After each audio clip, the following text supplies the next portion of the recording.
And I need just a little magic to, oh! What the? That's it. That is it. I'm sick of this. The wand malfunctions. I go over to the Writer's Guild and say, hey, it's not working. They go, they fix it, say it shouldn't do it anymore. Then it does it again, and again, and again. I am done with this, just done. I am heading down to the guild, and I am going to make them finally take care of this problem once and for all.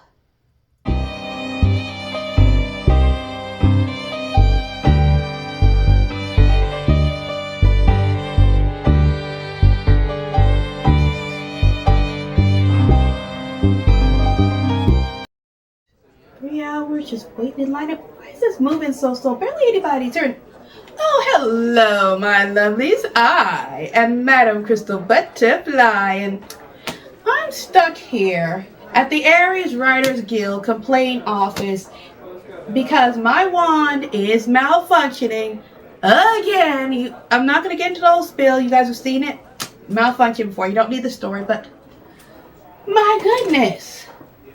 This line is taking forever, and these people are just moving so slow, but I gotta complain about this because I can't keep dealing with this wand breaking.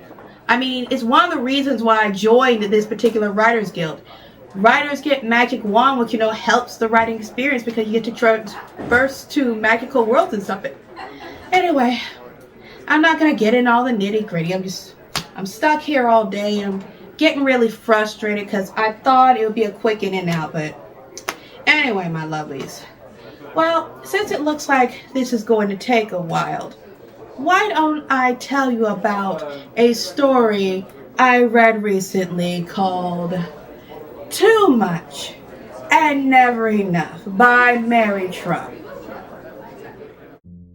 Mary Trump spent much of her childhood in her grandparents' large, imposing home in the heart of Queens, where Donald and his 4 siblings grew up. She describes a nightmare of traumas, destructive relationships, and tragic combination of neglect and abuse. She explains how specific events and general family patterns created the damaged man who used to occupy the Oval Office, including the strange and harmful relationship between Fred Trump and his 2 oldest sons, Fred Jr. and Donald. A first-hand witness to countless holiday meals and family interactions, Mary brings an incisive wit and unexpected humor to sometimes grim and often confounding family events. She recounts in unsparing detail everything from her uncle Donald's place in the family spotlights and Ivana's penchant for regifting to her grandmother's frequent injuries and illnesses, and appalling way Donald, Fred Trump's favorite son, dismissed and derided him when he began to succumb to Alzheimer's.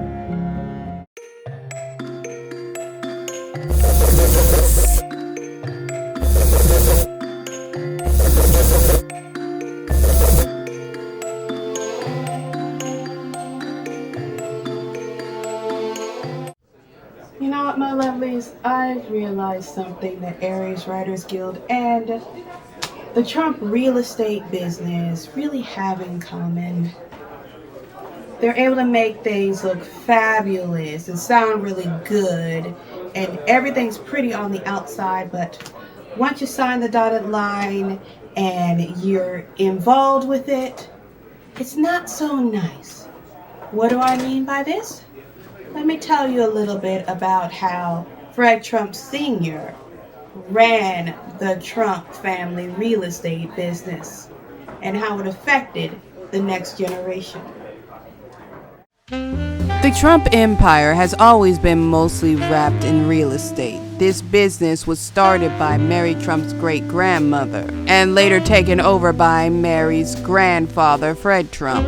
The apartment buildings owned by the Trump family were all positively beautiful on the outside. Fred Trump liked to cheap out on the apartments he owned on the inside. making life for the apartment's residents not comfortable. For example, if tenants complained about the apartments being too cold, Fred Trump would go to the apartment, take his coat off, and say, "It's too warm." Basically, nothing was ever done to make things comfortable for anyone who rented a Trump apartment. Ironically, the same thing could be said about the Trump household. Fred Trump handled his home like a boat that was leaking. He was hard on his oldest son, who he expected to be the heir. Meanwhile, the rest of his children just existed, with the exception of Donald, who was his favorite. Fred Trump's favoritism towards his son Donald had to do with Donald's attitude. Basically, Donald would act cruel and misbehave, and his father felt like that behavior made Donald a real tough guy. To protect what someone loves most, sometimes they have to hide it. Sadly, what is truly precious to a person's soul cannot always stay hidden forever. Realms, the Hidden Fairy, available now on Amazon Books. I'm waiting. This line is not moving. Why? You know, my lovelies, there's a lot of things I would like to say about the early days of the Trump family real estate business, but if I do, then you won't read the book. And I do have to say, it's a good idea to read this book. It is a very interesting read and shines a deep perspective into the former president's family. Anyway, my lovelies, you know, one thing I will mention while I am stuck in this eternal line is that Fred Trump was not the only person responsible for the toxicity in the Trump family dynamic, even though he did play a more massive role than some of the other players. But like I said, you need to read the book, so I'm not going to tell you. But one thing I will highlight for you is Fred Trump's unhealthy relationship with his son Fred Jr., who originally he wanted to be the head of the family business. Fred Trump set up his son Fred Jr. to fail in life. I'm not sure why he wanted to do this when originally Fred's main goal was to set up Fred Jr. to be the heir to his real estate empire. My only guess as to why Fred wanted his oldest son not to succeed had more to do with the fact that Fred Jr. was not unnecessarily cruel and had different ideas about how to run a real estate business. He also seemed to always want his children to be dependent on him, and reducing a lot of the options Fred Jr. had in life allowed him to have more control over his son his entire life. This also could have been part of a punishment. You see, when Fred Jr. got fed up not being allowed to do anything in the family business and became a pilot, which the Trump family did not like. They saw pilots as nothing but servants, just taxi drivers in the sky.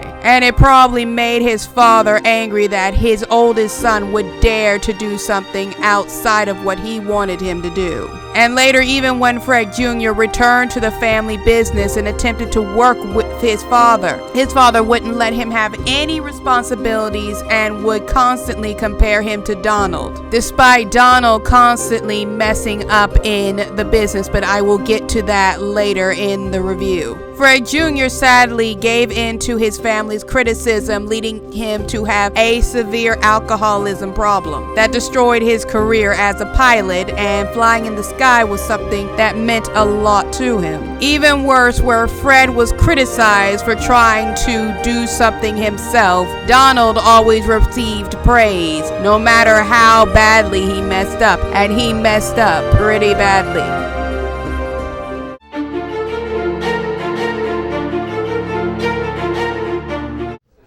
I'm so tired of being here.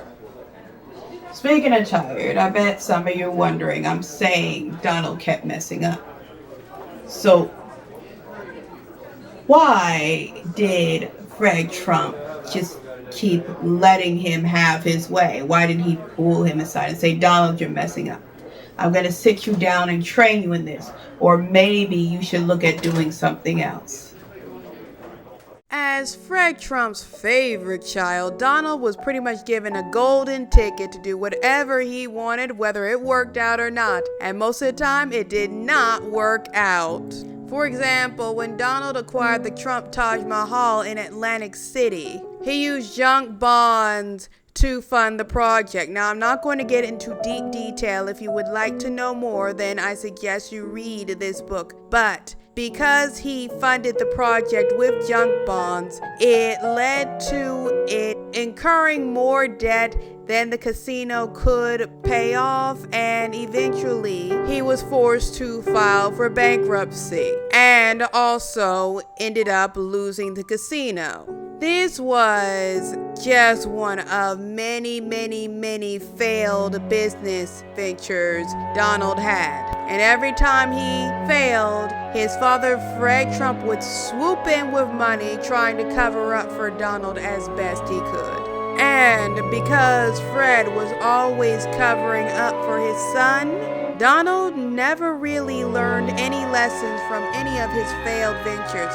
Yes, it wasn't just Fred Trump who was covering up for Donald, but he was a key reason why anytime Donald failed, he never suffered any consequences or had to think about it. And he never really grew from his experiences because his father always bailed him out, patted him on the shoulder, and kept treating Donald like he was just this brilliant tactical businessman, even though he was not.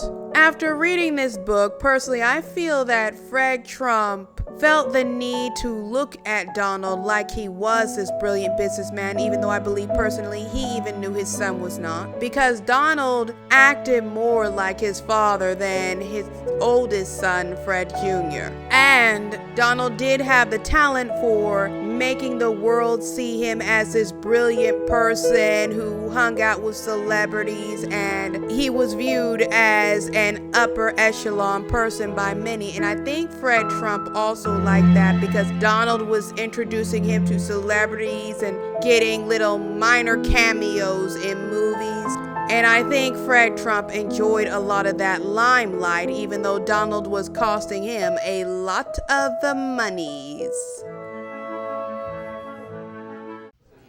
Good news, my lovelies. Finally got to speak to an associate. She's looking at the paperwork for my complaint right now. So I should be out of here soon, but I should actually tell you the butterfly score before I leave. So when it comes to Too Much and Never Enough by Mary Trump, I am giving it the score of 4.5 butterflies out of 5. I really did enjoy this read. I found it very interesting. It's just there was, I'd say, a part that dragged a bit for me, and it took away some of my enjoyment, so I removed half a butterfly wing. Now, you may read this and have an entirely different opinion and feel like the part I felt dragged was really juicy. But as I've said in the past, my book reviews are my opinion of the books I read.